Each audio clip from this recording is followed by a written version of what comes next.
Yuk jadi bagian dari dakwah kami. Dukung operasional dakwah dan sosial kami, raih pahala amal jariah yang terus mengalir sampai hari kiamat. Assalamualaikum warahmatullahi wabarakatuh.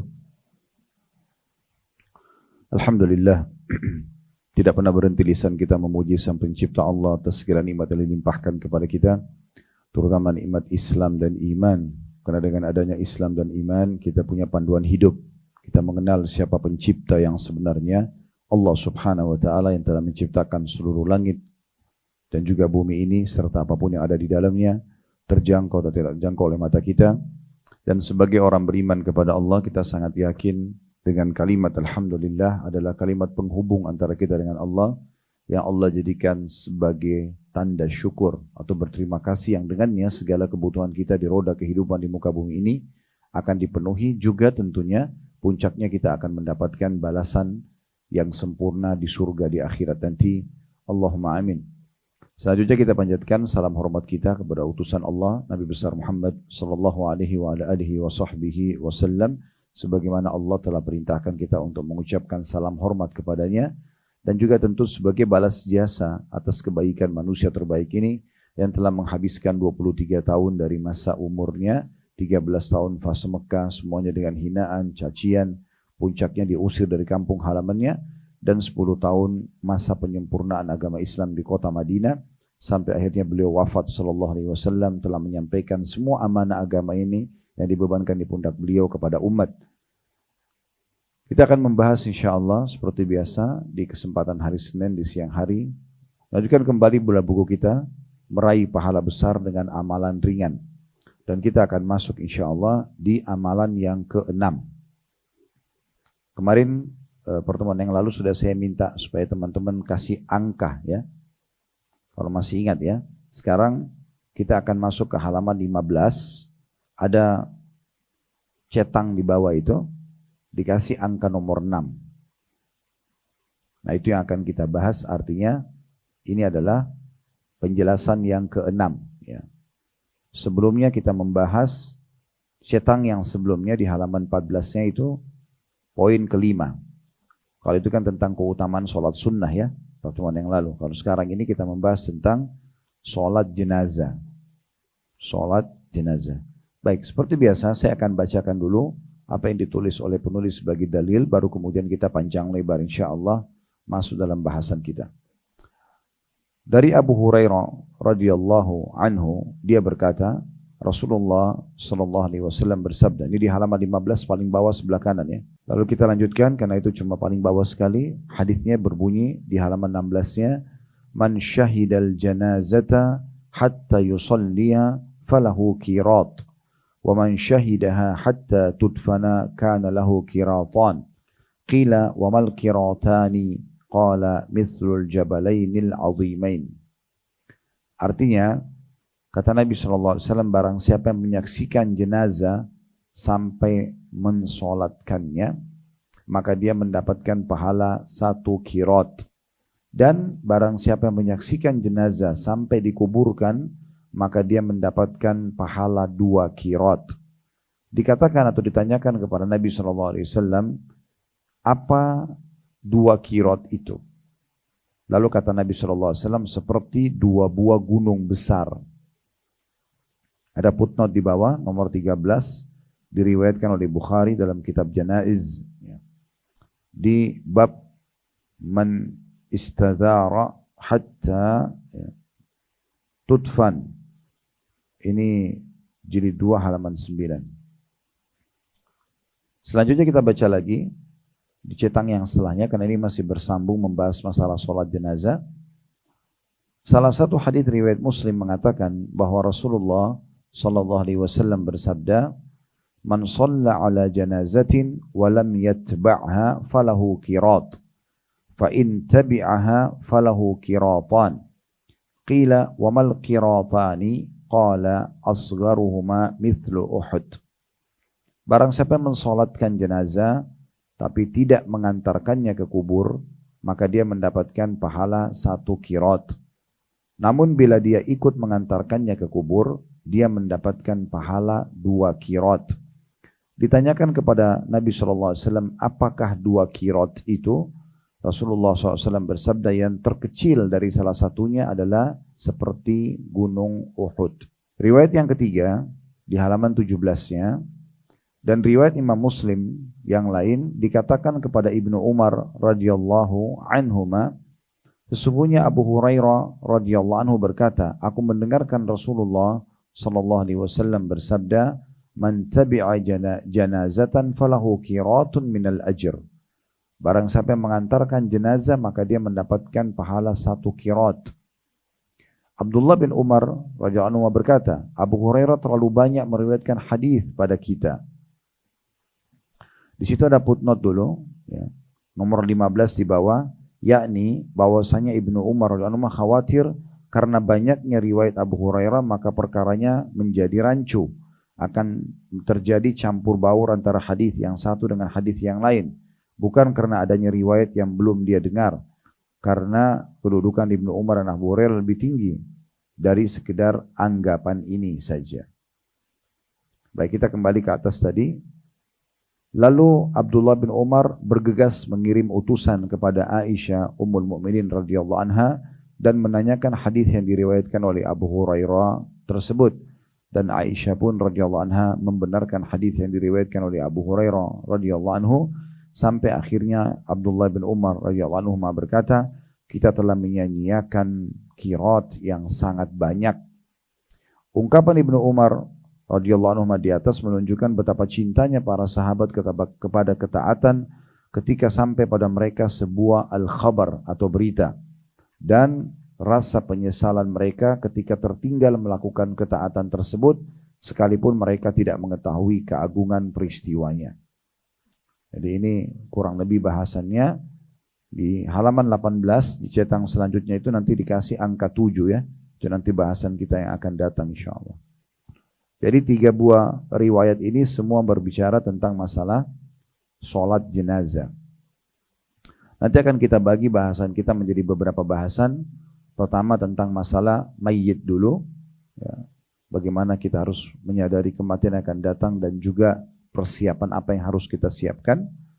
Kemudian setelah itu kita akan masuk bagaimana prosesi mengurus jenazah dalam Islam, atau apa yang harus kita lakukan pada saat kita menghadapi jenazah. Di antaranya adalah tentu mensolatinya. Kemudian ada bahasan terakhir itu tentang masalah takziah dan ziarah kubur. Jadi ini bahasan sebenarnya cukup panjang lebar ya. Ini akan kita ringkaskan poin-poin bergaris besarnya saja di 1 jam insya Allah ke depan.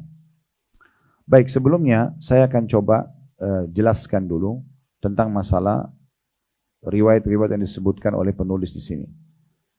Riwayat yang baru kita bacakan menyebutkan tentang faedah yang pertama, perintah dan anjuran untuk menjaga sholat jenazah sekaligus juga ikut memakamkannya, mengantar jenazahnya. Siapa yang sholat jenazah dia akan dapat 1 qirat. Dan sudah digambarkan tadi, qirat itu adalah gambaran seperti 1 gunung.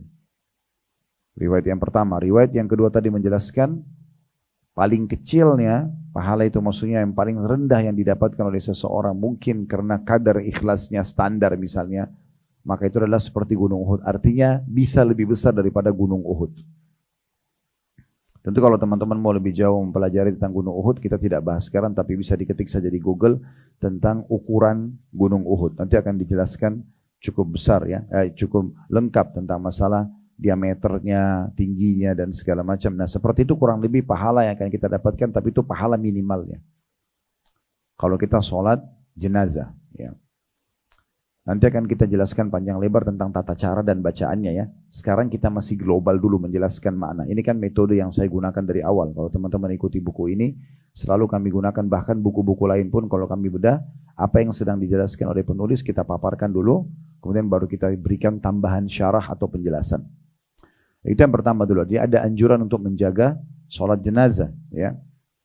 Kemudian yang kedua, dan mendapatkan keutamaan 1 qirat. Kemudian yang kedua, akan lebih sempurna lagi pahalanya kalau seseorang itu mengantar jenazah sampai dimakamkan.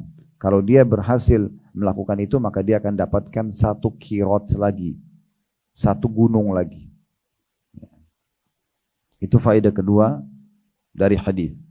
Faedah ketiga dari hadis atau dari apa yang ditulis oleh penulis ini adalah bagaimana Abdullah bin Umar radhiyallahu anhuma, beliau setelah memastikan hadis yang diriwayatkan oleh Abu Hurairah radhiyallahu anhu, karena Abu Hurairah ini termasuk sahabat yang terlambat masuk Islam.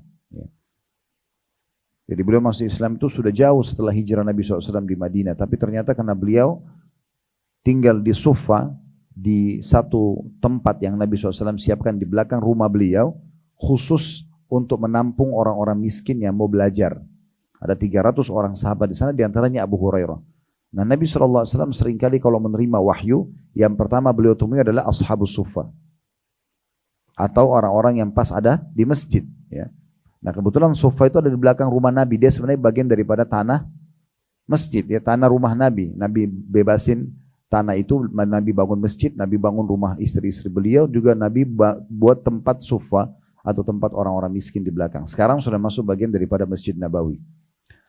Nah, Abu Hurairah salah satu dari orang situ. Nah, seringkali setiap hari mereka ini kerjanya cuma dengerin Nabi sampaikan apa, melihat Nabi sedang menggunakan pakaian apa, jalan kemana. Mereka ini yang paling rinci mengetahui hadis-hadis Nabi SAW. Karena mereka tiap hari itu saja kerjanya.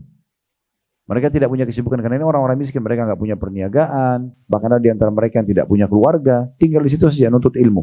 Yang jelas, Abdullah bin Umar radhiyallahu anhu pada saat sampai kepada beliau hadis tentang kalau orang mengantar jenazah itu akan mendapatkan 1 qirat. Yang sebelumnya tentu lanjutan hadisnya adalah siapa yang mensolati jenazah, ya. Tapi potongan ini yang Abdullah bin Umar sorotin tentang mengantar jenazahnya. Artinya, sholat jenazahnya Abdullah bin Umar sudah lakukan. Tetapi yang mengantar jenazahnya potongan ini beliau dengar dari Abu Hurairah. Abdullah bin Umar lebih dulu masuk Islam. Maka Abdullah bin Umar bilang, tambahannya ini perlu ditelusurin. Yang paling tepat adalah coba tanyakan dengan orang yang terdekat kepada Nabi SAW. Ditanyakanlah kepada Aisyah Ummul Mukminin radhiyallahu anha, karena dia adalah istri Nabi SAW.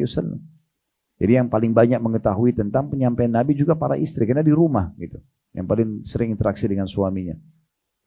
Maka setelah ditanya, Aisyah pun mengatakan benar hadis itu. Maka Abdullah bin Umar mengatakan, sungguh telah banyak kirot-kirot yang lolos dari kami.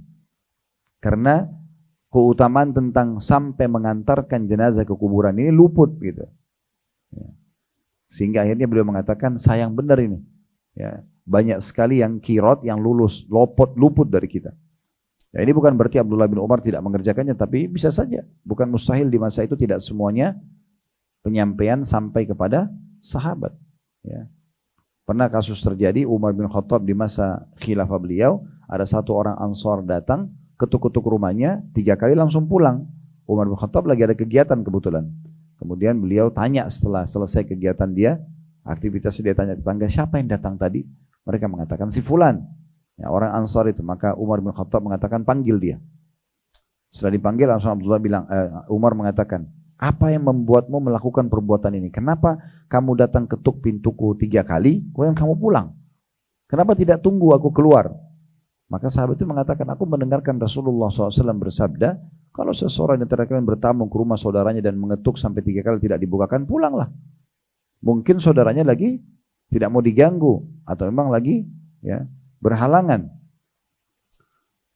Maka Umar mengatakan, Umar bin Khattab ini mertua Nabi, sahabat dekat Nabi, tapi masih ada hadis yang beliau tidak dengar gitu, atau belum dengar. Maka beliau mengatakan, siapa yang menyaksikan bersamamu? Siapa yang mendengar hadis ini bersamamu? Maka dia bilang, si fulan, dipanggil semuanya masih hidup kebetulan, lalu mereka semua memberikan kesaksian.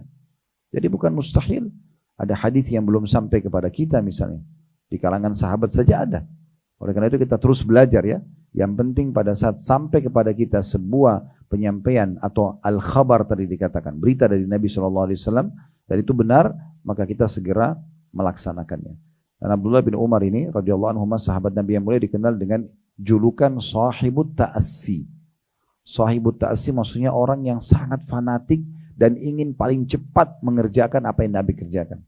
Sampai pernah setelah pembebasan kota Mekah, Nabi SAW masuk ke di dalam Ka'bahnya. Kemudian beliau masuk hanya dengan beberapa orang sahabat. Yang lain tidak boleh masuk pada saat itu. Kemudian sholat, Nabi SAW sholat di dalam Ka'bah. Setelah itu pada saat keluar, Abdullah bin Umar tanya sahabat-sahabat yang ikut, Nabi yang ngapain di dalam? Kata sahabat itu, ya, sholat. Maka dia tanya lagi, sholat di mana? Berapa rakaat? Setelah disampaikan langsung beliau kerjakan. Jadi saking jelinya ingin segera melaksanakan perintah-perintah agama. Ingat, pernah kami titik beratkan poin ini pada pertemuan yang lalu ya. Jangan kita selalu sembunyi di istilah sunnah. Kan cuman sunnah. Karena mengatakan itu akhirnya kita lalaikan banyak sunnah-sunnah. Kenapa enggak sholat qobliyah? Kan cuman sunnah. Kenapa enggak sholat ba'diyah? Kan cuman sunnah. Kenapa enggak sholat duha? Kenapa enggak sholat malam? Kenapa enggak jaga zikir pagi petang? Kenapa enggak puasa sunnah? Selalu alasannya kan cuman sunnah. Akhirnya karena istilah kan cuma sunnah ditinggalkan. Padahal sebenarnya sunnah juga perintah Nabi alaihi salatu wassalam. Dan amalan sunnah ini sudah kita titik beratkan pada pertemuan yang lalu di antara poin-poin yang teman-teman catat, yaitu dia akan membantu kekurangan amal soleh dari yang wajib pada hari kiamat nanti. Baik, kita akan masuk sekarang ke poin pertama berhubungan dengan masalah tadi yang saya janjikan, yaitu renungan dan introspeksi diri tentang masalah kematian. Mati ini pasti datang teman-teman sekalian, kepada siapapun. Mati itu kalau datang, dia sangat misterius, kita tidak tahu kapan dia datang kepada siapa. Ya. Tapi yang jelas dia tidak akan melihat lagi apakah itu orang kaya atau orang miskin, apakah orang itu tua atau muda, apakah orang itu sakit atau sehat. Gak ada urusannya, apakah dia pejabat masyarakat biasa. Intinya kalau ajalnya datang, selesai. Di detik itu, di tempat itu dia akan meninggal dunia. Kata Allah Subhanahu wa taala dalam Al-Qur'an, kullu nafsin dha'iqatul maut. Semua jiwa pasti akan merasakan kematian. Tidak mungkin kita bisa luput daripada itu. Oleh karena itu Nabi SAW sudah mengatakan, al-kayyisu man dana nafsu wa amila lima ba'dal maut. Orang yang cerdas dari umat ini adalah orang yang selalu punya persiapan, ya, untuk dia bawa setelah nanti dia meninggal dunia, bekalnya. Karena memang kita diciptakan di muka bumi ini kan, detik-detik kita ini semua untuk ibadah dan mengabdi kepada Allah Subhanahu wa taala. Beruntunglah orang yang selalu mengisi waktunya dengan ketaatan kepada Allah Subhanahu wa taala. Karena nanti itu akan membuat dia gembira pada saat dia meninggal dunia. Karena semua waktunya dipakai untuk ibadah. Tentu ibadah ini adalah yang Allah Subhanahu wa taala mudahkan buat dia. Apapun yang dia permudahkan dia kerjakan segera. Dari ibadah apa lagi gitu ya. Sampai sebagian salaf itu mereka kalaupun masuk ke dalam kamar mandi, ke WC, maka mereka karena di dalam WC-nya dia tidak bisa baca buku misalnya, dia tidak bisa baca Quran, berzikir karena di klosetnya, ya. Maka dia suruh anaknya baca kitab di luar kamar mandi untuk dia dengar. Kalau kita sekarang sudah bisa dengar ceramah handphone, kita tetap nyalain walaupun kita lagi di kamar mandi. Jadi selalu ada faedah yang kita dapatkan gitu. Bukan kosong begitu saja. Ya, saking pentingnya seseorang harus menjaga masalah itu. Makanya kata Nabi SAW, orang yang cerdas adalah orang yang selalu sadar dia akan mati dan punya persiapan untuk ke situ. Wal ajizu man tamanna 'ala Allah tamanni, ya. Sementara orang-orang yang bodoh adalah orang yang selalu berangan-angan, ya. Oh, Allah itu Maha Pengampun, gampang nanti ditunda-tunda, maka itu adalah orang yang bodoh sekali. Dia tidak sadar kalau kematian bisa datang kepada dia setiap saat. Banyak orang yang meninggal sudah tua sekali sampai pikun, ada juga orang yang meninggal masih muda. Berapa banyak jenazah yang ditemukan meninggal secara bersamaan hari yang sama, di waktu yang sama, yang satunya muda, yang satunya tua. Yang satunya laki-laki, satunya perempuan. Satunya kaya, satunya miskin. Banyak sekali. Jangan pernah mengkhayal kita akan meninggal dunia kalau sudah masuk ke ruangan ICU. Enggak. Sering saya berikan contoh itu. Rumah sakit. Seluruh yang ada di dalamnya, orang sakitnya, pasiennya, dokternya, jauh lebih sedikit jumlahnya dibandingkan orang yang lula-lalang di depan rumah sakit. Artinya lebih banyak orang meninggal dalam kondisi sehat daripada orang sakit. Plus lagi orang masuk ruangan ICU itu kan sifatnya detik ya. Orang keluar sehat tiba-tiba tabrakan masuk ICU. Tiba-tiba sesak nafas masuk ICU. Ya kan? Kalau kita sudah punya penentuan waktu, oh kita semuanya akan meninggal di umur 75 tahun misalnya. Dan kalau taubat hitungan setengah jam bisa dimaafkan, misal contoh. Lalu orang buat dosa sampai 70 tahun mungkin masih lebih ringan bagi dia. Masalahnya dia tidak tahu kapan itu. Kalaupun ada peluang berbuat dosa dan dia gunakan, maka berarti ada kesempatan untuk amal soleh di waktu dia buat dosa itu yang harus dia bisa dapat derajat di surga. Misal, ada orang berzina di satu tempat, dia pakai waktu semalaman misalnya. Waktu ini misalnya 5 jam, 6 jam bersama pasangan haramnya di hotel misalnya, dia buat dosa. Waktu ini, kalaupun saya setelah berzina dia taubat kepada Allah, Allah terima taubatnya. Tapi 5 jam yang dia pakai untuk berzina tadi, semestinya dia bisa pakai untuk beribadah. Dicatat di buku amalnya. Kenapa kita harus buat ini, kenapa nggak buat yang ini saja? Nah ini dimaksud juga dengan makna orang yang cerdas.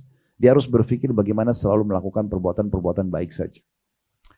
Teman-teman sekalian, Allah Subhanahu wa Ta'ala memberikan kepada kita hawa nafsu ini.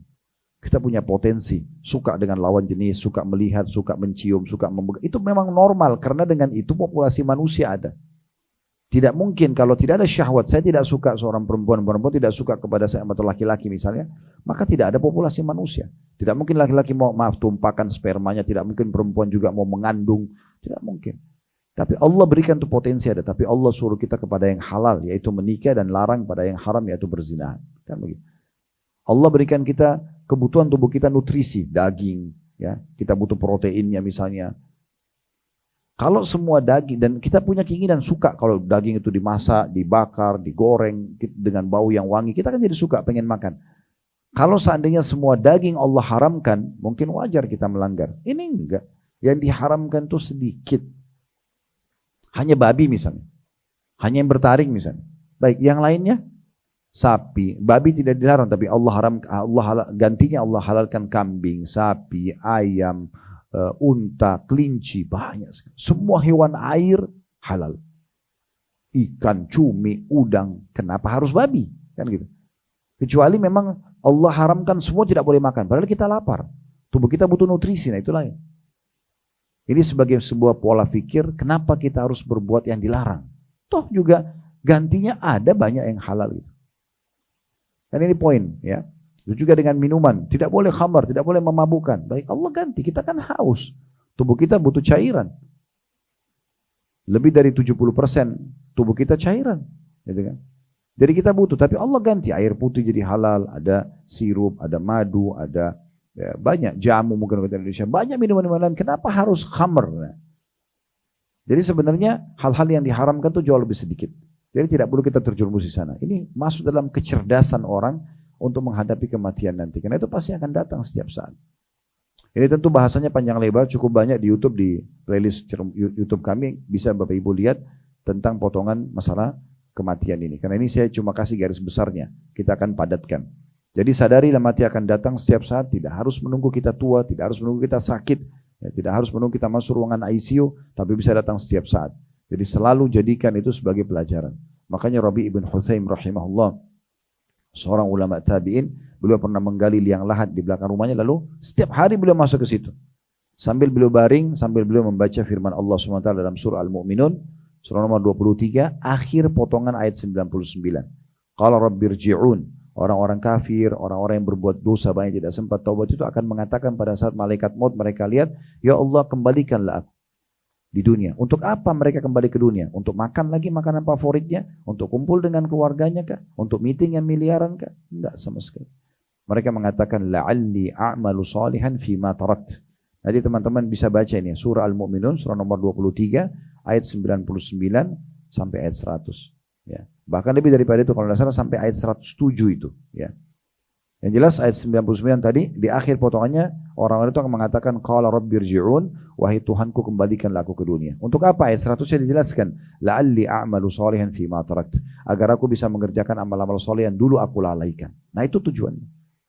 Berarti sekarang kalau ada jenazah dihidupkan, pastikan mereka kalau dikasih waktu 5 menit atau 10 menit, mereka berharap bisa sempat taubat kepada Allah SWT atau mereka beramal saleh. Tidak akan pernah mereka buka lagi pintu-pintu dosa. Nah sebenarnya kita tidak usah tunggu itu, tidak usah tunggu jadi jenazah dihidupkan, karena nggak mungkin orang mati hidup lagi. Tapi bagaimana kita segera menyambut kesempatan itu mumpung masih hidup. Makanya Hasan Basri rahimahullah pernah beliau melihat ada jenazah di depannya, tiba-tiba beliau jadikan bahan introspeksi diri, langsung beliau beristighfar dan berzikir kepada Allah. Ada satu anak muda di sebelahnya nanya, wahai imam itu kayak kita kiai, kenapa anda berzikir? Kata beliau, berzikirlah wahai anak muda, karena yang sedang kita antar sekarang sudah nggak bisa berzikir. Jadi jangan tunggu jadi jenazah baru kita menyesal. Mumpung ada kesempatan. Ini poin pertama yang kita bahas ya. Poin yang kedua tentang masalah bagaimana kalau kita sedang menghadapi orang yang meninggal dunia. Nah ini poin sedikit butuh ya waktu untuk menjelaskannya. Jadi kalau orang meninggal dunia, ada 4 kewajiban kita yang masih hidup ini kepada orang yang meninggal. Terutama kalau kita orang-orang yang bertanggung jawab terhadap jenazah tersebut. Yang pertama itu jadi memandikannya. Kemudian yang kedua mengafani. Yang ketiga ini jadi bahasan kita, mensolati. Ya. Kemudian yang keempat menguburkannya. Jadi 4 hal ini pada saat ada jenazah depan mata kita segera urus itu. Ya.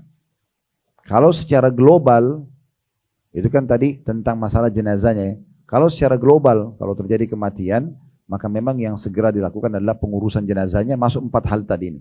Memandikan, mengafani, mensolati, dan menguburkan. Secara global ini masih poin pertama. Tapi kalau kita bicara khusus masalah jenazahnya, maka poin ini. Baik, secara global setelah itu kita membayarkan utangnya. Ya, kalau ada jenazah kita bayarkan utangnya. Ini yang kedua. Kemudian yang ketiga adalah kita menjalankan wasiatnya.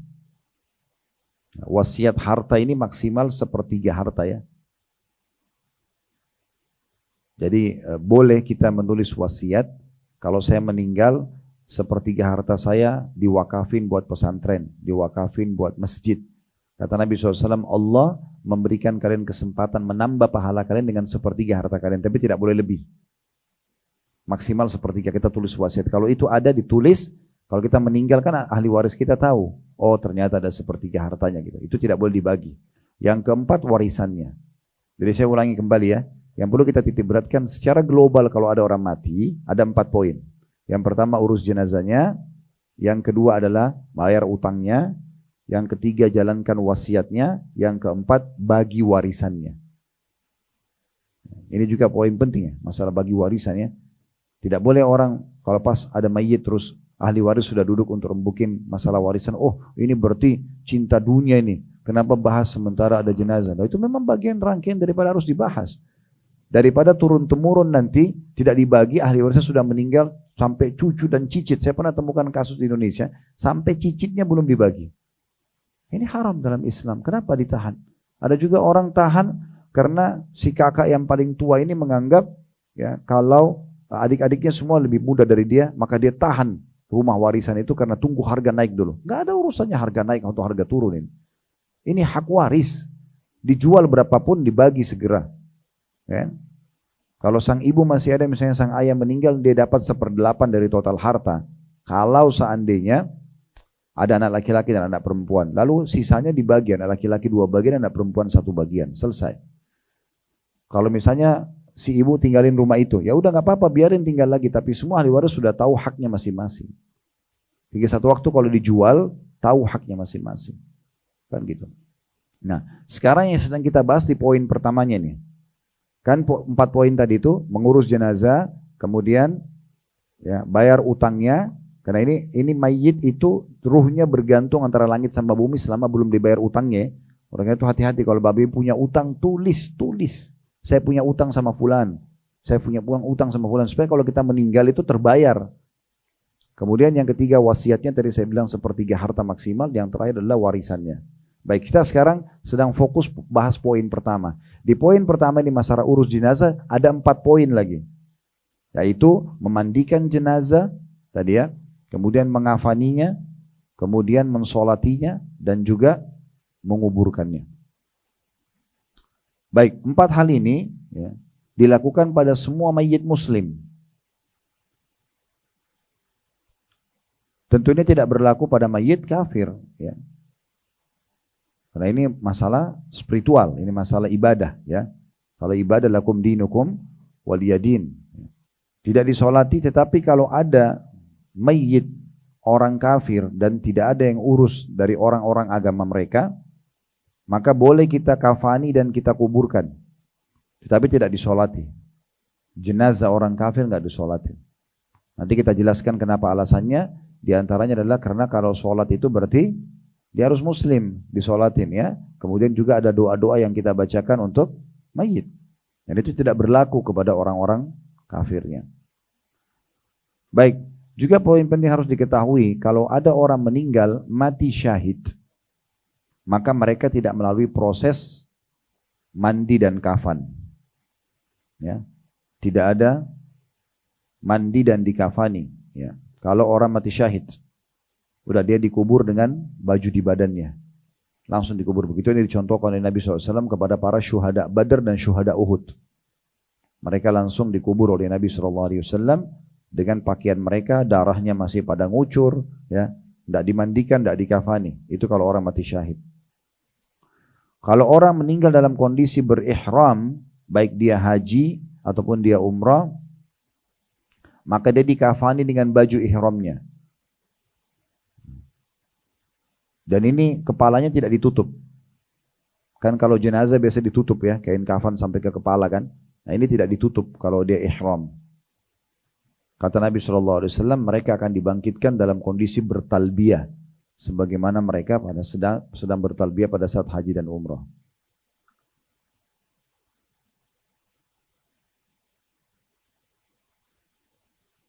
Baik, kita masuk sekarang ke masalah memandikan mayit. Ada mayit, ya.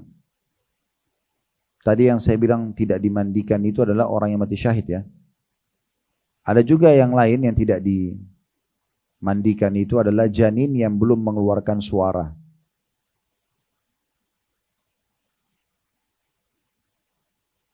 Itu dalam mazhab Syafi'i. Kalau dalam mazhab Imam Ahmad adalah kalau janin keguguran di bawah 4 bulan. Ini nggak perlu dimandikan.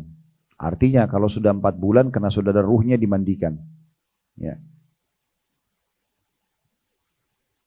Mayit ini pada saat dimandikan itu dilakukan oleh sesama jenis ya, laki-laki sama laki-laki, perempuan sama perempuan, kecuali suami istri.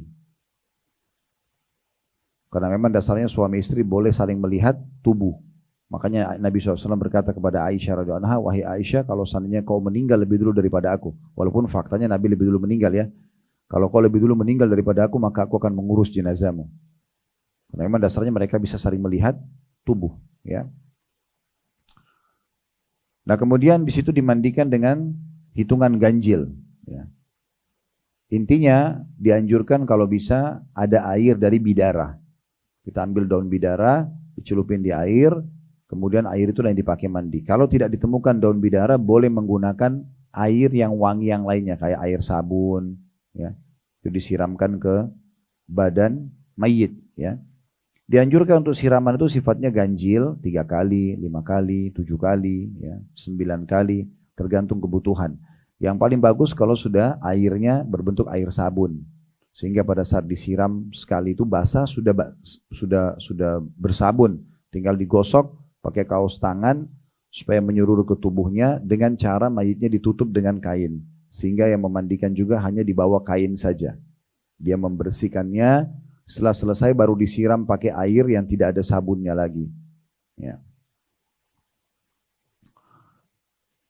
Kemudian dianjurkan juga kalau bisa menggunakan, kalau kita sekarang mungkin kapur ya, kapur barus ya.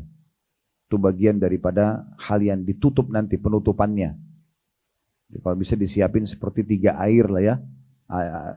Wadah air yang pertama itu air sabun untuk disiram supaya badannya semua bersabun dari kepala sampai kaki. Jadi tidak usah dibedain mana sabun sama sampo karena mayit sudah sama saja. Yang penting kita bersihkan dari kepala sampai kaki. Sambil juga kalau bisa perutnya itu ditekan-tekan supaya dikeluarkan kotorannya ya. Kemudian setelah itu ya, disiram dengan air yang biasa, air yang bidara atau air biasa putih supaya sabunnya bersih. Sambil digosok sampai bersih, kemudian baru terakhir air kapur barus itu. Ya. Kemudian yang ketiga mengafani mayit, ya maksudnya dalam bahasan ini mengafani mayit, kafan mayit ini kalau dianjurkan 3 kain putih. Kalau laki-laki 3 lembar, perempuan 5 lembar kurang lebih. Itu anjurannya agar menutupi seluruh tubuh, ya. Kemudian kita masuk ke inti bahasan kita masalah mensolati jenazah. Nah, ini yang ketiga. Jadi yang pertama tadi memandikan, yang kedua mengafani, dan ini kafan juga tidak boleh ada apa-apa ya, cuma kain biasa saja tidak berjahit. Jangan dibuatin baju, nggak usah dipakai ditulis-tulis gitu ya. Karena saya lihat itu hari pernah ada salah satu kerabat kami meninggal begitu, dibuatin dari kain kafan kayak baju, ada tulisan-tulisannya. Ini tidak pernah ada sunnah seperti ini. Ya, tidak pernah dinukil dari Nabi SAW. Jadi kain putih biasa ya dibungkus ya, kain tersebut. Kenapa wanita lebih banyak kainnya? Karena untuk menutupi tubuhnya, lengkungan-lengkungan tubuh ya. Kemudian mensolati mayit. Solat mayit ini ada 7 rukun dasar. 7 rukun dasar. Yang pertama niat dalam hati, karena semua memang niat harus ada di setiap ibadah ya. Diniatkan, tidak ada lafaz khusus, diniatkan saja. Yang kedua berdiri, bagi yang mampu. Yang tidak mampu nggak masalah. Yang ketiga melakukan takbir, 4 kali takbir, tapi tidak ada ruku, tidak ada sujud. Cuma takbir saja. Kalau sholat jenazah. Takbir yang pertama Allahu Akbar. Yang takbir yang kedua Allahu Akbar. Takbir yang ketiga Allahu Akbar. Takbir yang keempat Allahu Akbar, baru kemudian salam. Itu yang ketiga. Yang keempat rukunnya adalah di takbir yang pertama membaca Al-Fatihah saja, tanpa iftitah dan tanpa surah. Jadi kalau imam bilang Allahu Akbar, salat jenazah, Bapak Ibu juga Allahu Akbar. Tidak ada iftitah, langsung baca Al-Fatihah, Bismillahirrahmanirrahim, Alhamdulillahirrahmanirrahim, sampai waladhdallin. Sudah selesai. Tidak ada surah juga. Yang kelima, di takbir yang kedua membaca salawat kepada Nabi SAW. Dan ini dianjurkan baca salawat yang dibaca pada saat tahiyat. Allahumma salli ala Muhammadin wa ala ali Muhammadin kama sallaita ala Ibrahim wa ala ali Ibrahim innaka Hamidum Majid. Wa barik ala Muhammadin wa ala ali Muhammad kama barakta ala Ibrahim wa ala ali Ibrahim innaka Hamidum Majid. Ya. Setelah itu takbir yang ketiga, ini rukun yang keenam, mendoakan mayit. Ya. Dan ini cukup banyak riwayat yang dinukil dari Nabi SAW. Tapi diantaranya yang paling masyhur adalah Allahumma gfir lahu. Ya Allah, maafkanlah dia. Warhamhu, kasihanilah dia atau kasihilah dia. Wa'afihi wa'fu anhu. Ya, artinya maafkanlah dia. Ya. Jadi di sini ya Allah, ampunilah dia, berilah rahmat kepadanya, selamatkanlah dia dari beberapa hal yang dia tidak sukai, maafkanlah dia. Ya. Kemudian wa akrim nuzulahu, tinggikan derajatnya. Ya. Atau muliakan tempatnya di surga gitu ya. Wassi' mudkhalahu, dan luaskan kuburannya. Wagsilhu bil ma'i wath thalji wal barad, dan bersihkanlah dari dosa-dosa dengan air, salju dan juga air dingin. Nanti ini kalau masalah doa mungkin kalau mau ditulis cukup lama, nanti Bapak Ibu tinggal ketik doa sholat jenazah di takbir yang ketiga ya. Nah, doanya mungkin kurang lebih ada 6-7 baris. Tapi insya Allah kalau sering diulangi bisa saja gitu. Tapi saya sekarang masih terjemahkan dulu. Wa nakihi minal khataya kama yunakka thawbul abyadu kama naqaita thawbul abyad minad danas, dan bersihkanlah dari dosa-dosa sebagaimana dibersihkannya baju putih ya, dari kotoran, sebagaimana engkau ya Allah membersihkan kotoran dari pakaian yang putih. Wa abdilhu daran khairan min darihi, ya Allah gantikan dia tempat tinggal lebih baik daripada tempat tinggalnya di dunia. Wa ahlan khairan min ahlihi, dan keluarga lebih baik daripada keluarganya di dunia. Wa zaujan khairan min zaujihi, ya, dan pasangan lebih baik daripada pasangannya. Kemudian dikatakan wa adkhilhul jannah, masukkan dia ke dalam surga. Wa a'idhu min adzabil qabri wa adzabin nar, dan selamatkan dia dari siksa kubur dan siksa api neraka. Kalau Bapak Ibu tidak hafal ini hadis riwayat Muslim ya, nomor 963. Kalau Bapak Ibu tidak hafal ini, maka boleh baca doa pendeknya saja. Allahumma gfir lahu warhamhu. Itu diulang-ulangi terus. Ya Allah, maafkan dia, ya Allah kasihi dia atau berikan dia rahmat. Kalau bisa lengkap alhamdulillah, gitu kan? Kalau laki-laki kita bacanya tadi pakai hu. Allahumma gfir lahu warhamhu, pakai hu. Kalau perempuan ha. Allahumma gfir laha warhamha, gitu ya. Bedanya cuma itu saja. Nah, memang kalau kita kan jarang sekali kita temukan sholat jenazah ya. Ada tapi tidak setiap saat. Tapi kalau Anda lagi umroh atau haji di Masjid Nabawi atau Masjid Haram Mekah itu hampir setiap sholat, 5 waktu sholat ada selalu jenazah. Jadi selalu muadzinnya itu mengucapkan as-salatu alal mayyit. Sholat untuk mayyit berarti laki-laki itu. Kalau perempuan dia bilang as-salatu ala mayyitah. Kadang-kadang diselengkapkan dengan as-salatu ala mayyitati. Maksudnya itu perempuan. Mayyit laki-laki, mayyita perempuan. Nah, kadang-kadang kalau rame-rame dia mengatakan as-salatu 'alal amwat. Salat untuk jenazah. Rame-rame. Nah, itu berarti nanti damirnya kita bilang Allah maghfir lahum warhamhum. Kalau laki-laki Allah maghfir lahu warhamhu. Kalau perempuan Allah maghfir laha warhamha. Kalau rame-rame Allah maghfir lahum warhamhum. Gitu. Kalau anak-anak biasanya disebutkan Allah as-salatu alal atfal atau alat tifl. Tifl itu maksudnya anak kecil. Jadi kalau bapak ibu habis sholat itu pasti mendengar tuh di Masjid Haram Mekah dan Masjid Nabawi Madinah itu pasti muadzinnya bilang. Mungkin hitungan berapa detik habis salam sama imam pasti dia akan ngomong tuh as-salatu alal mayyit, as-salatu alal mayyita, as-salatu alal amwat, as-salatu alal tifl gitu atau atfal. Nah, kalau untuk anak kecil, doanya lebih pendek. Allahumma ja'alhu lana faratan wa salafan wa ajra. Jadi cuma setengah baris saja. Allahumma ja'alhu lana faratan wa salafan wa ajra. Allahumma ja'alhu lana, ya Allah jadikanlah dia ini, anak yang mati ini, untuk kami faratan, simpanan, wa salafan, ya, amal baik, wa ajran, dan pahala yang besar. Maksudnya dengan kami sholatin ini kami juga dapat pahala yang besar dari mayit ini. Ada juga riwayat lain menyebutkan Allahumma ja'alhu ya salafan wa faratan liwalidayhi. Ya Allah jadikanlah dia sebagai tambahan simpanan pahala buat kedua orang tuanya. Ya, ini sholat jenazah di takbir yang ketiga. Tentu ini semua harus dalam bahasa Arab ya. Tak bisa kita bahasa Indonesia. Jadi makanya tadi saya sudah kasih kata kuncinya kalau Bapak Ibu mau yang pendek saja Allah maghfir lahu warhamhu.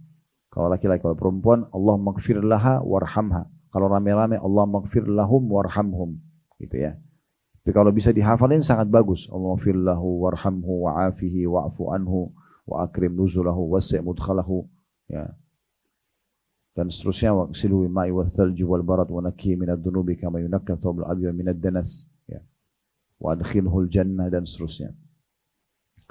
Ini nanti butuh waktu khusus karena kalau kita pakai juga untuk ditulis ini cukup mengambil waktu ya karena kita butuh untuk menyelesaikan.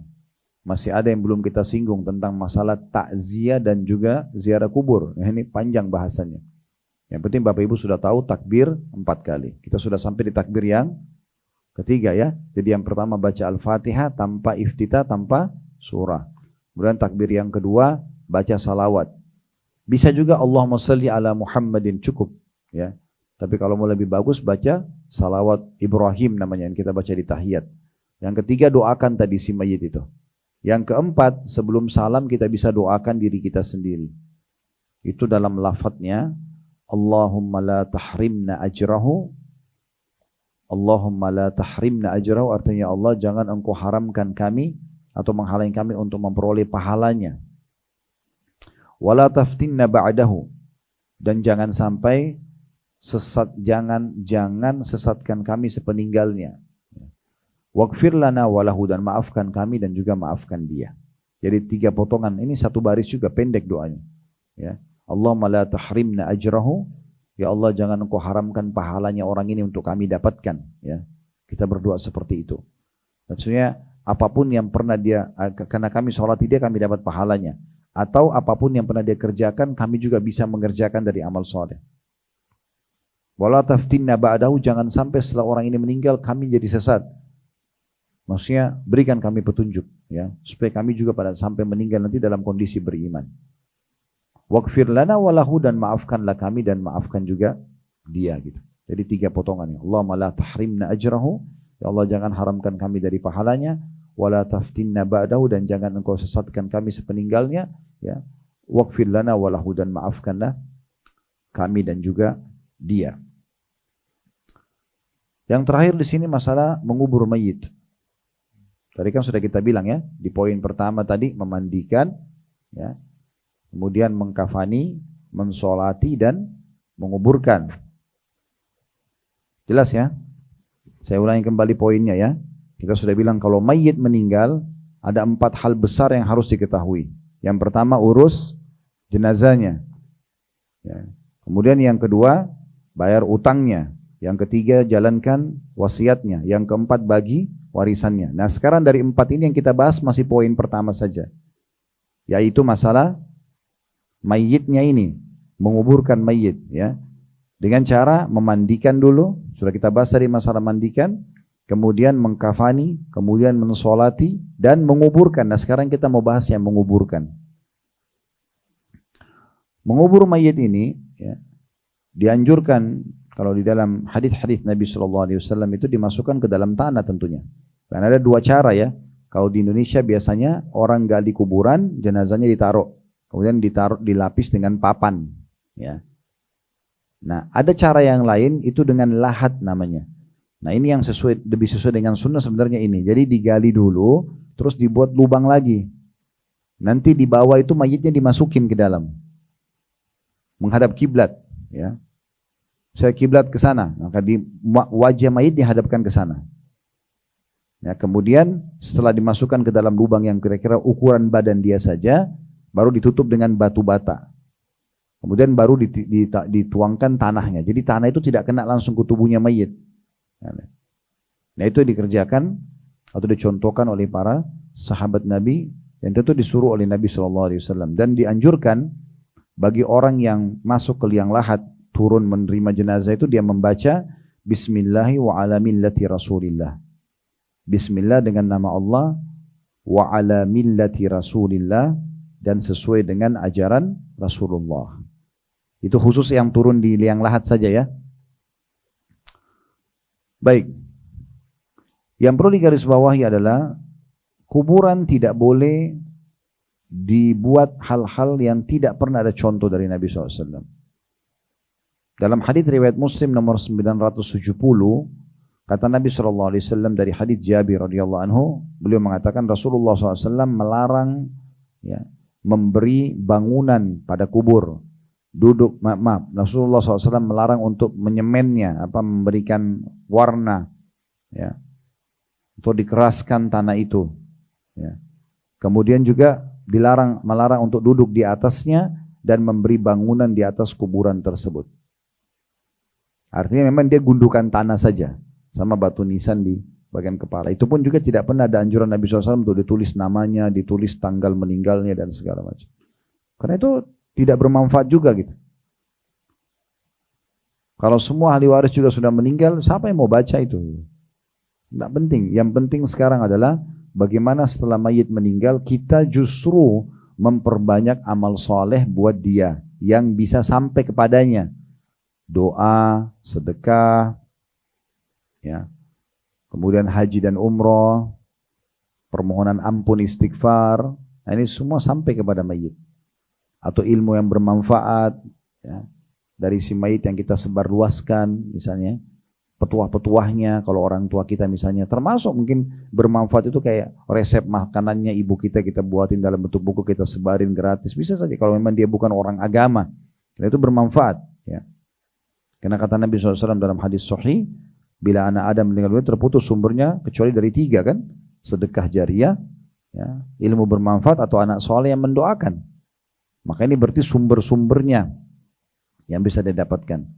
Dan kata Nabi SAW, ya, ada 7 amal, ada 7 perbuatan yang terus berjalan bagi mayit, ya, walaupun dia sudah di kuburannya. Pertama ilmu yang bermanfaat, yang kedua mengalirkan sungai, kemudian yang ketiga menggali sumur. Yang keempat mewariskan mushaf atau Al-Quran. Kemudian yang kelima itu membangun masjid. Yang keenam anak soleh yang dia tinggalkan untuk mendoakan dia. Kemudian ada satu lagi 7, subhanallah. Kalau tidak salah mungkin ilmu apa, saya lupa ini terlintas sekarang, tapi ada 7 hal yang akan terus mengalir bagi seseorang di saat dia meninggal. Dan ini semua boleh kita perbanyak untuk mayit. Jadi setiap hari kami sarankan Bapak Ibu sekalian, kalau orang tua yang sudah meninggal, setiap sedekah, niat sedekah buat diri kita dan juga orang tua kita. Nah gitu. Supaya kita dapat pahala sedekahnya, kita juga dapat pahala baktinya. Walaupun mereka masih hidup, apalagi mereka sudah meninggal. Selalu kita niatkan begitu. Umroh sama haji, dibadalkan ya. Artinya bisa kita yang laksanakan, yang penting kita sudah pernah umroh dan haji sebelumnya, atau kita berikan kepada travel sekarang banyak menerima badal haji, badal umroh ya. Termasuk travel kami pun begitu, kita terima dan kami akan berikan ke teman-teman mahasiswa di sana. Nanti teman-teman mahasiswa ini akan menjalankan badal tersebut, tinggal dikasih namanya orang tua kita siapa, kakak kita, paman kita, tante, segala macam, anak mungkin kalau yang meninggal sudah balik. Kita berikan itu, dan kalau bagi orang yang mampu bisa mengumrohkan setiap bulan bahkan. Ya. Haji juga bisa dibadalkan, bahkan setiap tahun kita bisa hajikan kedua orang tua kita walaupun mereka sudah meninggal. Contoh ya. Kemudian bagi keluarga yang ditinggal, maka boleh saja menangis ya. Boleh menangis, bukan tidak boleh. Tapi tidak boleh tangisannya itu masuk ke niyahah. Ya. Artinya sampai pukul-pukul badan, sobek-sobek baju, teriak-teriak, itu nggak boleh. Itu namanya niyahah, nggak boleh. Tapi kalau kita hanya sekedar meneteskan air mata karena merasa sedih saja, itu biasa. Karena Nabi SAW pernah meneteskan air mata di saat anaknya Ibrahim meninggal dunia. Dan beliau mengatakan, wahai Ibrahim, kami sedih berpisah denganmu, tapi lisan kami tidak akan mengucapkan kecuali yang Tuhan kami ridhoi. Baik, sekarang kita masuk ke poin yang terakhir, masalah takziah. Ya.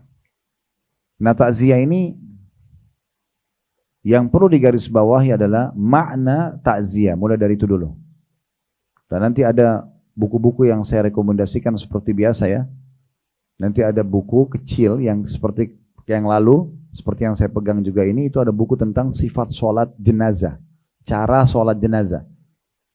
Nanti Bapak Ibu bisa milikin buku itu, insya Allah ada di depan sama teman-teman. Kemudian juga yang kedua ini ada buku takziah dan ziarah kubur. Buku kecil, mudah dibaca, gitu kan? Dan ini padat ilmu gitu. Saya akan bacakan dari buku ini misalnya. Disebutkan tentang takziah itu sendiri, masdar dari fi'il azi atau aza ya. Lafaz al-aza adalah kesabaran seseorang atas segala sesuatu yang hilang.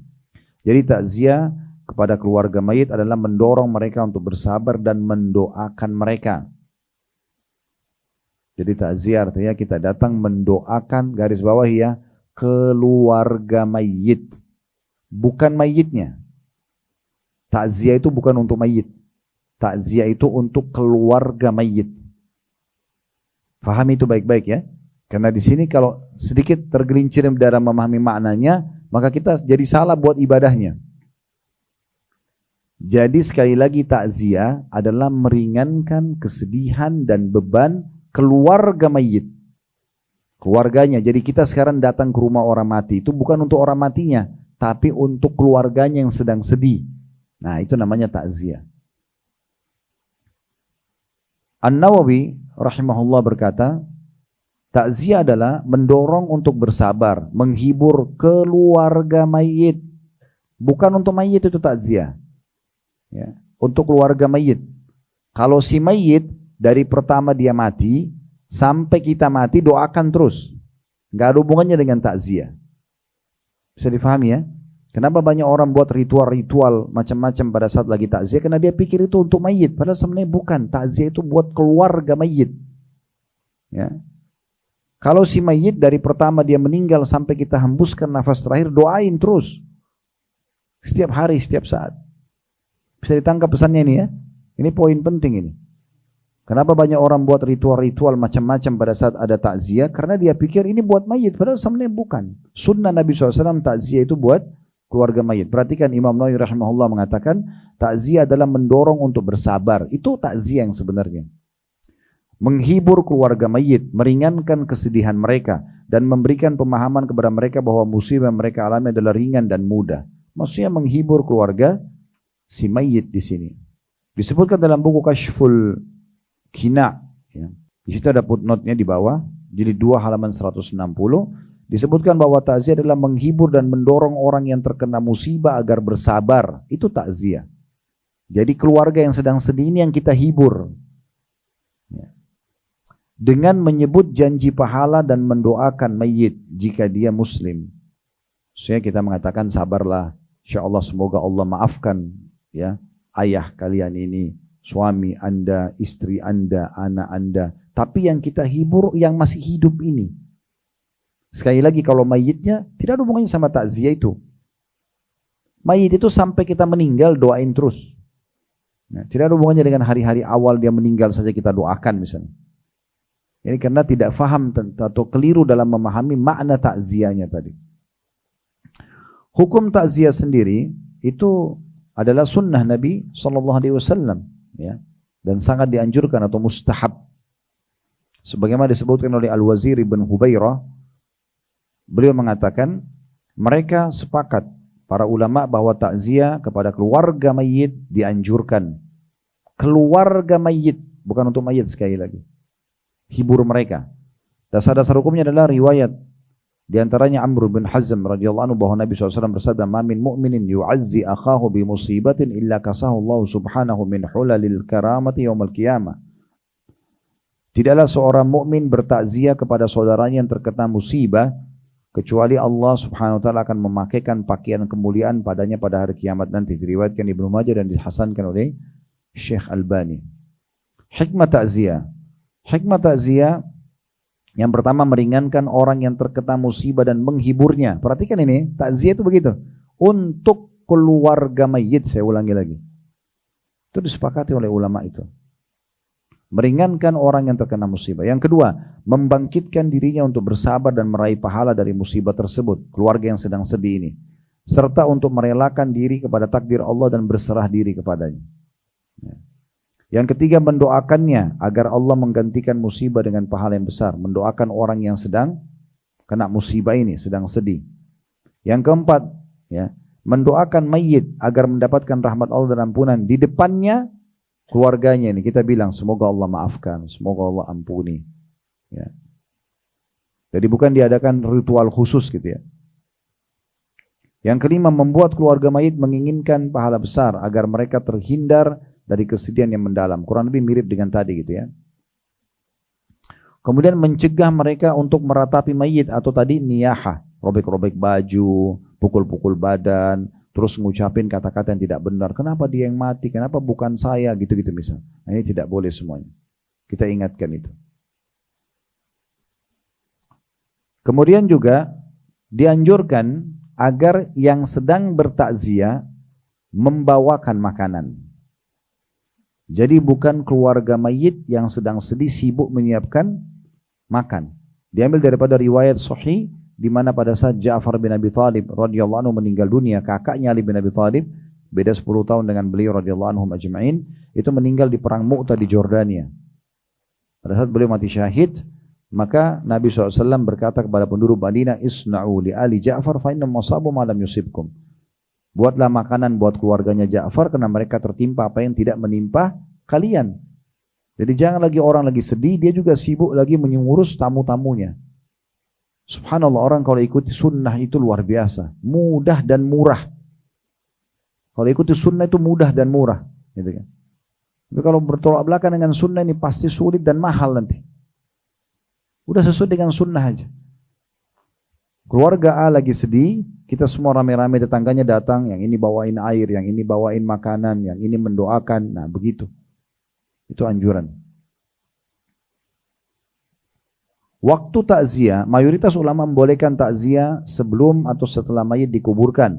Ini pendapat yang paling kuat. Sudah masuk takziah. Jenazah masih ada di rumah, kita sudah datang, itu sudah masuk takziah namanya. Atau setelah dikuburkan. Dan yang lebih utama adalah melakukan setelah mayit dikuburkan, karena sebelum itu keluarga mayit disibukkan dengan mengurusi jenazah. Juga perasaan kehilangan setelah mayit dikuburkan akan lebih besar, oleh karena itu lebih butuh hiburan. Maka itulah saat yang lebih tepat untuk melakukan takziah. Namun apabila sebelum mayit dikuburkan terlihat keluarga mayit berkeluh kesah, maka segeralah untuk bertakziah mereka untuk menghilangkan kegundahan mereka. Termasuk di sini membantu ngurus jenazahnya, gitu kan? Mungkin yang satu mendatangkan ambulan, yang satu menyiapkan kain kafan, mungkin yang satu dan begitu. Nah, itu termasuk perbuatan yang baik. Masa takziah, lamanya masa takziah adalah 3 hari setelah mayit dikuburkan, maksimal. Dan ini bukan perkiraan. Ya. Tapi, ini masa 3 hari. Dan dimakruhkan melakukan setelah 3 hari. Sebagaimana pendapat mayoritas para fuqaha. Hal ini berdasarkan izin dari pembuat syariat yang tersirat dalam sabda Nabi SAW. Maksudnya Allah Subhanahu Wa Taala, la yahillu limra'atin tu'minu billahi wal yawmil akhir an tuhidda fawqa 3 illa ala zawjin 4 ashhurin wa ashra. Kata Nabi SAW, tidak halal bagi wanita yang beriman kepada Allah dan hari akhir bahwa ia berkabung melebihi 3 hari. Jadi merasa bersedih-sedih nggak boleh lebih dari 3 hari. Udah, 3 hari cukup. Dan para tetangga datang menghiburnya, menyabarkan dan seterusnya. Nanti akan kita sebutkan ada doa yang disebutkan ya kepada keluarga mayit, itu juga ada sunnahnya kita sebutkan. Kecuali khusus bagi istri yang suaminya meninggal, maka di saat itu dia berkabung di rumahnya kurang lebih 4 bulan 10 hari. Sebagaimana firman Allah Subhanahu Wa Taala masalah itu ya. 4 ashhurin wa ashra, 4 bulan 10 hari. Itu khusus untuk istri yang ditinggal oleh suaminya. Nah di saat itu dia tidak boleh keluar rumah, dia tidak boleh ya berdandan, dia tidak boleh menerima lamaran orang lain sampai 4 bulan 10 hari baru kemudian terbuka pintu buat dia gitu ya. Kemudian selanjutnya dianjurkan di sini ya, untuk tidak mengulang-ulangi takziah di waktu yang bersamaan, untuk memberikan kesempatan orang lain juga datang. Dan juga di sini dikatakan oleh beliau, dan para ulama sepakat bahwa seorang laki-laki tidak boleh mentakziahi seorang gadis kecuali jika ia termasuk mahramnya. Maksudnya adalah kalau jenazahnya masih ada, kemudian ada seseorang saja, kemudian ada orang khusus datang, ini jenazah perempuan, dia laki-laki bukan mahramnya sendirian datang.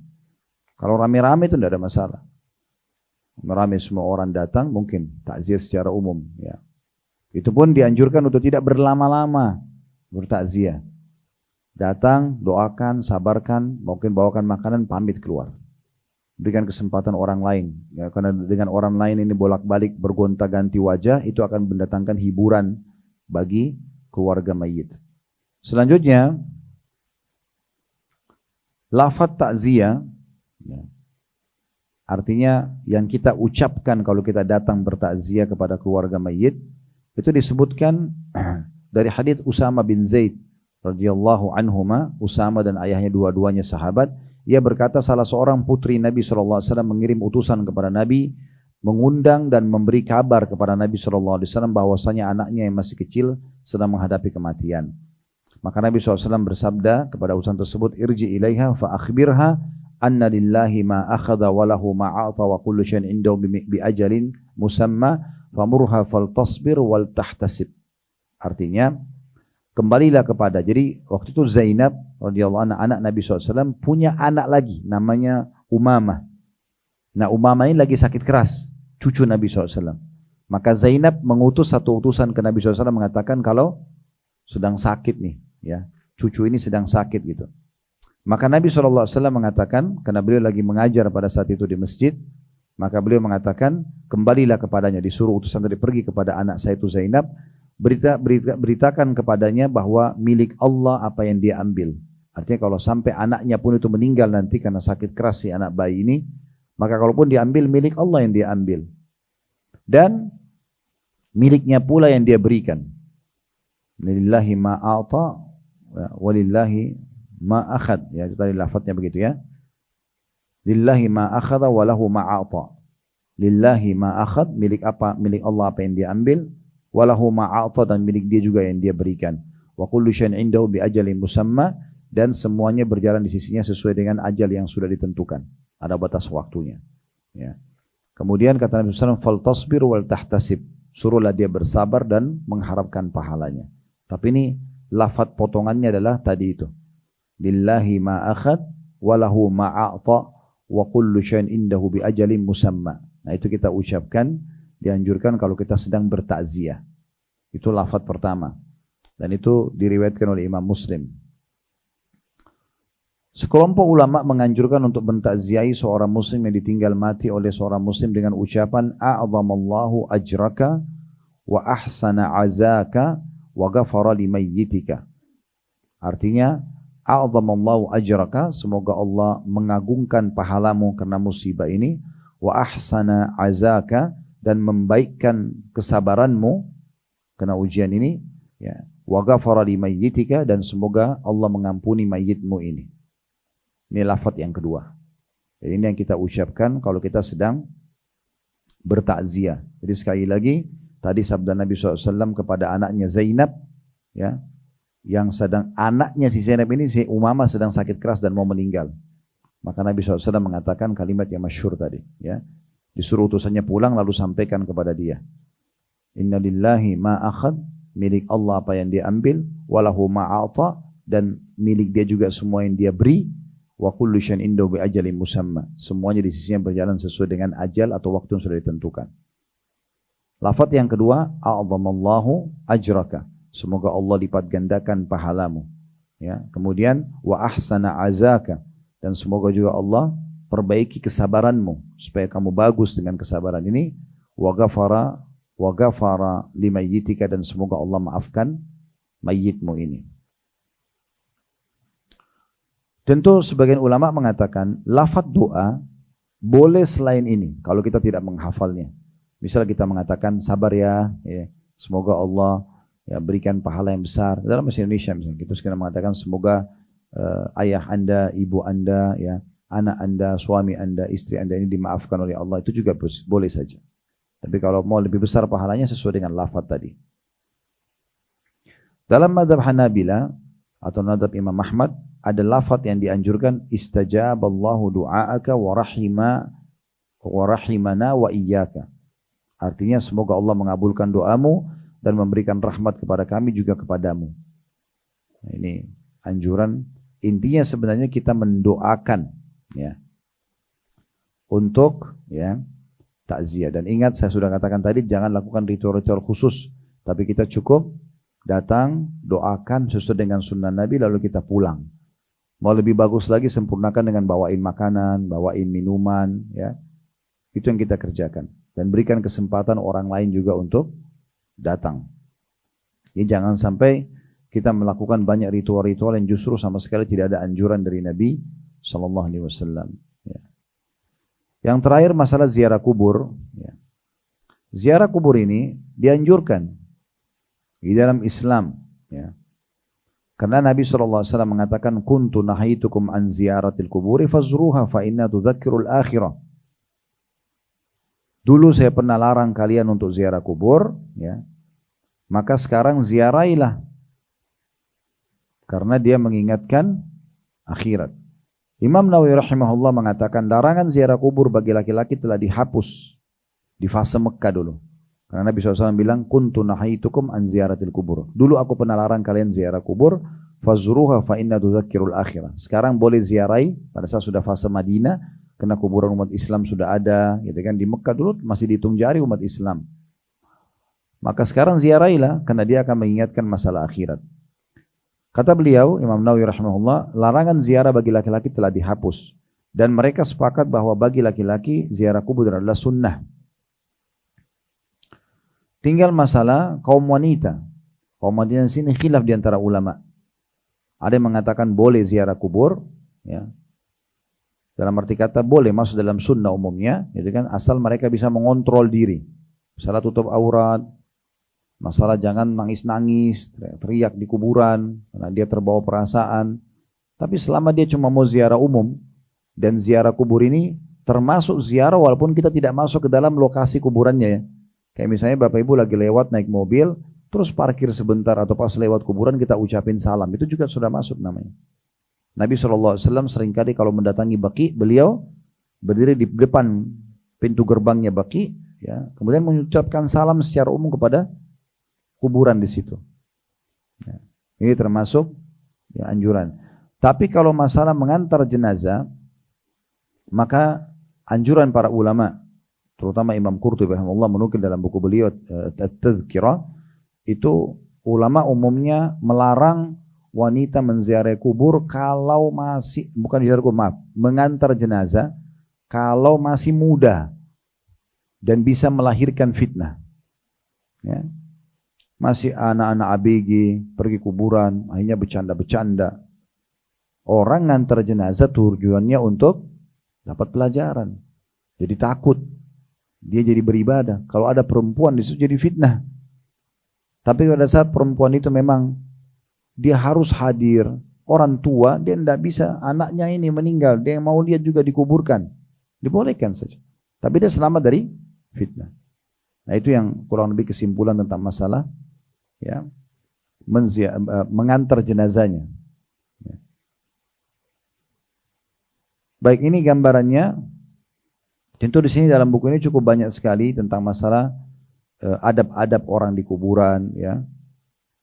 Garis besarnya adalah jangan teriak-teriak, jangan diinjak kuburan itu.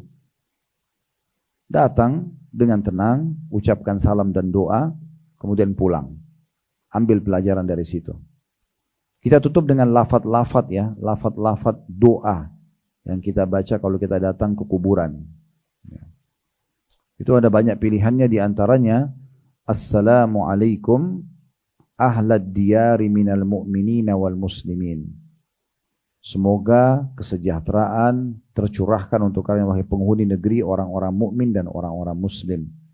Assalamualaikum ahlad diyari minal mu'minina wal muslimin wa inna insyaallahu bikum lahikun. Dan kami dengan izin Allah akan menyusul kalian. Nas'alullaha lana walakumul afiyah. Ya, kami memohon untuk kepada Allah, untuk kami dan untuk kalian keselamatan.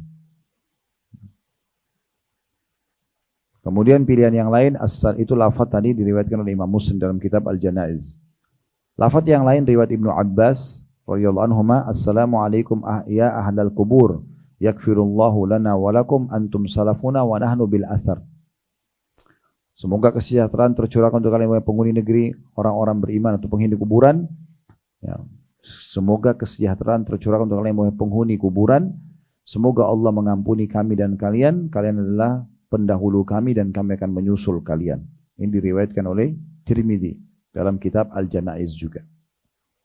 Ada juga lafaz yang ketiga, dan ini tiga-tiga juga dinukil oleh Imam Nawawi rahimahullah. Tiga-tiganya hadis sahih. Diriwayatkan juga oleh Ibnu Majah dari hadits Aisyah radhiyallahu anha, Assalamualaikum dara qaumin mu'minin. Semoga kesejahteraan tercurahkan untuk kalian penghuni negeri orang-orang beriman. Antum lana farad. Ya, kalian adalah pendahulu kami. Wa nahnu bikum lahikun. Dan kami akan menyusul kalian.